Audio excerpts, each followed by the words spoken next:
साहब का संविधान, तो जनता ने तो उसी को बदल दिया, 240 पे लाके पटकने का काम किया। वो तो दो निर्लज बैठे हुए जो इनकी सत्ता चला रहे हैं। हालांकि 16 बिल आए लोकसभा में, राज्यसभा में, आज तक वैसे के वैसे पेंडिंग पड़े हुए। जनता के काम रुके हुए हैं। इनकी अय्याशियां बदस्तूर जारी है सभी पार्टियों की, चाहे पक्ष हो चाहे विपक्ष हो, इनकी अय्याशियां जारी है। अब नरेंद्र मोदी छटपटा रहा है, और मैं तो बार बार कहता हूँ, हर चैनल में कहता हूँ कि मोदी की जान एक तोते में बसती है, तोते का नाम है अडानी। जिस दिन अमेरिका ने उसका गला नचोड़ दिया, मोदी कहीं गिरा पड़ा होगा, ये समझ लीजिएगा, ध्यान कर लीजिएगा। नरेंद्र मोदी सिर्फ छटपटा रहा है। वो तो कहता है जब तक अंधभक्त जिंदा है मुझे देश बेचने से कोई नहीं रोक सकता, क्योंकि जब तक अंधभक्त जिंदा है। बताओ ट्रम्प कितने की कीमत लगाई है तुमने अडानी की। तुम इसको रफा दफा करो, इसको छोड़ो ताकि मेरी जिंदगी बन जाए। आगे मुझे दो कमीनों से और लड़ना है, एक चंद्रबाबू नायडू और नीतीश कुमार को। उसके भी करोड़ों रुपए की अदायगी हमने करनी है। उनको भी बड़े बड़े सपने दिखा के हमने अपने साथ में लाने का काम किया, निर्लज प्रयास किया, और देश की जनता को भी धोखा दिया। उन दोनों लोगों को भी धोखा दिया जो अपने अपने प्रांतों के वो मुख्यमंत्री हैं, और मोदी के आगे वो चूतिया बनने से ज्यादा और कुछ नहीं हुए। मोदी आज भी उन्हें चूतिया बना रहा है, कल भी उन्हें चूतिया बनाएगा, और ऐसे ही चलता रहेगा खेल फरुखाबादी, और कुछ कर नहीं पाओगे तुम। 240 पे जो तुम्हारी तड़पन है वो जब तक रहेगी, जब तक तुम पद नहीं छोड़ोगे, और पद छोड़ोगे तो शायद तुम्हें जिंदगी सुकून से जीने का मौका मिल जाए। मगर जिस नफरत से तुम जीना चाहते हो, वो नफरत तुम्हारी अब देश की जनता समझ चुकी है।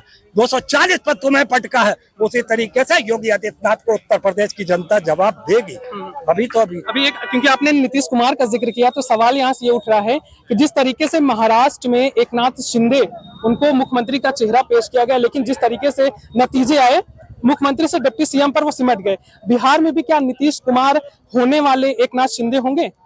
मैं तो आपको कह रहा हूँ ये धोखों की सरकार है। अभी आपको कहा तो है, नीतीश कुमार को क्या मिला? बाबा जी का टुल्लू।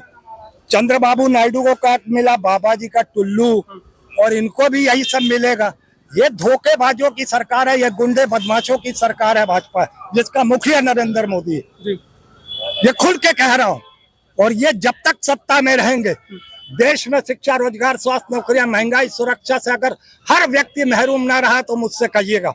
जब तक एक कोर समाज के बैठे हुए सत्ता पर, इस तरीके से कभी कोई इंसाफ मिलने वाला नहीं है। ये आप जान लीजिए। आप ही ने एक परिवर्तन किया है देश की जनता ने, 2024 में लाके पटका है। उसी तरीके से हर प्रांत में जहाँ पे भाजपा की सरकार है, उसको नस्तो नाबूद नहीं जब तक करेगी, देश में कभी भी अमन शांति नहीं बनेगी। यह सरकार नफरत की, मंगलसूत्र की, सिंदूर की, तुम्हारी बेटी उठा ले जाएंगे। मंदिर मस्जिद के इर्द गिर्द की सरकारें हैं, और इसी तरीके से ये पिछले 11 सालों से केंद्र में और 8 सालों से हमारे उत्तर प्रदेश में चल रहे हैं बाबा योगी आदित्यनाथ। तो ये समझना पड़ेगा देश को, अगर परिवर्तन करना है तो पहले सत्ता परिवर्तन करिए। चाचा, जिस तरीके से इटावा की घटना हुई है, लगातार लोग उस पर बात कर रहे हैं, और ये संवेदनशील मुद्दा है कि अगर किसी यादव की जाति देखकर उसको आप उसकी चोटी काट देते हैं, क्योंकि हिंदू धर्म में कहा गया है कि कोई भी हो वो धर्म का प्रचार प्रसार कर सकता है, लेकिन क्या वजह ऐसी आई कि वहां पर इस तरीके की हरकत की गई? बहुत गलत हरकत हुई है।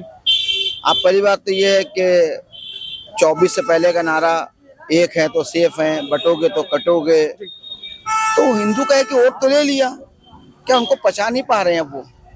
और फिर सनातनी हिंदू की आबादी 1 करोड़ है, पार्लियामेंट के अंदर, विधानसभाओं के अंदर दर्शाया जाता है, तो फिर वो फिर हिंदुओं को बांटने की बात क्या है? और अगर वो बाबा आए थे तो उनका पोस्टर, बैनर्स वहां वालों को लगाना है जो वेलकम करते हैं। बाबा नहीं कहेंगे मेरा पोस्टर बोनर लगाओ। जो लोग प्रोग्राम करते हैं, जो आयोजक होते हैं, वो बैनर पोस्टर लगाते हैं। हम लोग भी तमाम प्रोग्राम करते हैं, तो हम किसी का बैनर पोस्टर, जो आता है मेहमान होता है, हम उसका बैनर पोस्टर लगाते हैं। ये तो एक बात हो गई। बाबा जी ने छेड़खानी की, ये बाद में मुद्दा आया जब उसका सर्वर मून लिया गया, जो भी हुआ, जो भी हुआ, फिलहाल गलत है। और अगर उसने गलत किया तो आप पुलिस के हवाले करते। न्यायपालिका से बड़ा तो कोई नहीं है ना। लोकतंत्र में अगर विश्वास है कि न्यायपालिका पे है ना, आप खुद ही निर्णय ले रहे हो। सब ठिकाने निर्णय ले रहे हैं। जैसे लग रहा है कि कानून का राज खत्म हो गया है। अब जो है सीधा सीधा जो है डायरेक्ट आर पार आमने सामने के लिए, और एक पक्ष को कानून की दवाई देके जेलों में डाला जाता है, शिकंजे में कसा जाता है, कानूनी प्रक्रिया पूरी की जाती हैं, सारे प्रोटोकॉल कानून के हिसाब से, और एक पक्ष को पता नहीं कहां से ये हो गया है कि हम जो भी करेंगे वो उसको 7 साल के अंदर की जो सजा है वो छोड़ दिया जाएगा उसको। कुछ तो क्या हम किसी को सजा देने लगेंगे? हमें कोर्ट पे जाना चाहिए ना, थाने में पुलिस के हवाले कर देना चाहिए ना। बीजेपी का भी अल्पसंख्यक का एक प्रोग्राम चल रहा है, पैगामे मोदी। आप स्वयं मुसलमान हैं, कितना आपको लगता है कि जो मुसलमान हैं इस प्रोग्राम से बीजेपी से जुड़ेंगे? किस मुद्दे पे? मैं मुसलमान हूँ, मेरी धार्मिक जगहों पे मुझे खाने पे पीने पे मुझे हर तरह से प्रताड़ित किया जा रहा है। मैं इसको सिर्फ शगुफा समझता हूँ, मैं कुछ नहीं समझता हूँ। मेरे लिए सब एक जैसे दिन है। 2014 से जैसे आज दिन थे उसी में का आज भी मैं उसी दिन। कोई बदलाव नहीं हुआ? नहीं, मेरे लिए कोई बदलाव नहीं। मेरे लिए जेलों में बदलाव हुआ है, शिक्षा स्वास्थ्य सम्मान कमजोर करने का बात हुआ है, मेरे लिए कोई विकास नहीं हुआ है। इमरजेंसी, अभी परसों इमरजेंसी की बहुत लोग दुआई दे रहे थे। मुसलमान तो 2014 से ज्यादातर इमरजेंसी के दिन गुजार रहा है। 2014 के बाद से खासतौर से मुसलमान ही इमरजेंसी के दिन गुजार रहा है। 1975 वाला इमरजेंसी जो है उससे ज्यादा 2014 वाला है। कोई संसद कहती है कि 2014 के बाद से देश आजाद हुआ। हमें लगता है 2014 से एक समुदाय पे इमरजेंसी जैसा ही माहौल बनाया जा रहा है, ऐसा मैं महसूस कर रहा हूँ। ऐसा आप महसूस कर रहे हैं?